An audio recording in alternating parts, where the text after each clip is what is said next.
Okay, hello Cloud Gurus and welcome. As we go through this lecture, please follow along on your own copy of the Google Cloud Developers Cheat Sheet.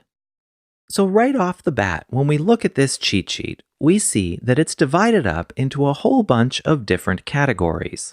We have compute products, storage products, networking products, management tools, developer tools, all sorts of things. And in each section, we have a list of a number of different Google Cloud products. So first off, why are these products and services grouped in this way? Well, okay, fundamentally, the key reason for this organization is because it's what Greg Wilson, who put the original version of this document together, decided to use. He thought it would be useful. But why did he feel that this is a more useful organization than, say, sorting everything alphabetically or listing them by how recently they've been released?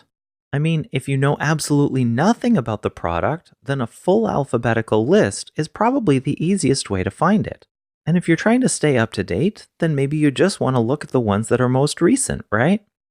But that's not what this is for. Each one of the products listed here is like a piece of a puzzle.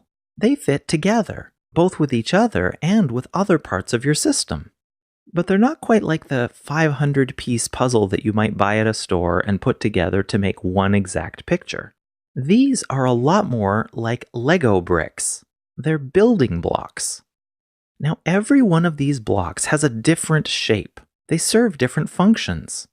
You can think of each one of these sections like a bucket of Lego bricks. Imagine that one of the buckets has a whole bunch of those huge flat sheet pieces, the kind of piece that you use as a foundation for the rest of what you're building. And another bucket might have a whole bunch of tiny and flexible pieces. They're really useful for certain circumstances, but they take forever if you want to build something big out of just those. And most of the other buckets are a bunch of generally useful pieces. In the Lego world, that's like the 2x2s, 2x4s, 2x8s, 1x10s, wheelbases, all sorts of things like that. When you're building something out of blocks, you need to pick a block with the right shape. And in a weird kind of way, these groups are kind of the shapes of the different products. Now, I'd like to point out 3 important categories. Without fail, every single system in IT revolves around data flow. It's taking data or information and it's moving it around, processing it, and remembering it. So most systems will require some amount of support for compute, storage, and networking or messaging. But there's more than that. It's not such a clean division. There's actually quite a bit of overlap. An easy example is a database that combines both compute and storage, and in that way really creates quite a valuable category of its own. Sure, it's remembering data, but when you ask it for data, it's also doing processing, filtering all the data down to just the part that you're interested in, and transforming it so that it's in a format that you can use. And in fact, if you have replication set up for your database, then it's also moving the data from one place to another. And some other categories are a little bit less about the shape of the different services and a bit more about the theme.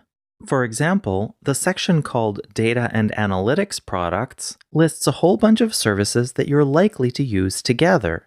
Kind of like how if you were building with Legos, you might have one bucket that is the space theme, where you have lots of gray pieces and computers that you can use to build spaceships. Those pieces aren't all the same shape, but they go together in a really useful way. Now, continuing on with this Lego analogy, there are 2 specific line items that I want to call out. The first one is in the Management Tools Products section called the Cloud Deployment Manager. The cheat sheet calls this Templated Infrastructure Deployment. This product is kind of like buying a box of Lego pieces with instructions to build a particular thing. You get all the pieces you need listed in the template, and just pushing a few buttons winds up building the whole thing. But this is your template, and you can change it however you want. Just like with a Lego set, you might combine several things together, you might chop some stuff out, you might swap some pieces out for something else. It's entirely up to you. But the Cloud Deployment Manager is a pretty important thing to understand because of how it fits into everything else. The next thing that I wanted to call out is in the API Platform and Ecosystems section. In particular, the GCP Marketplace is a partner and open source marketplace. This also has sets of pieces all packaged together, but a difference here is that instead of you controlling all of the details and building it yourself, the GCP Marketplace is more about buying completed things that might even all be glued together so that you can't take them apart. I hope that makes sense to you, and if it doesn't, then please let me know. But in any case, let's move on to taking a look at some of the specific ones. And who knows, maybe that'll help it click for you if you didn't get it already anyway. Well, alright, I'll see you in the next lecture. Thanks.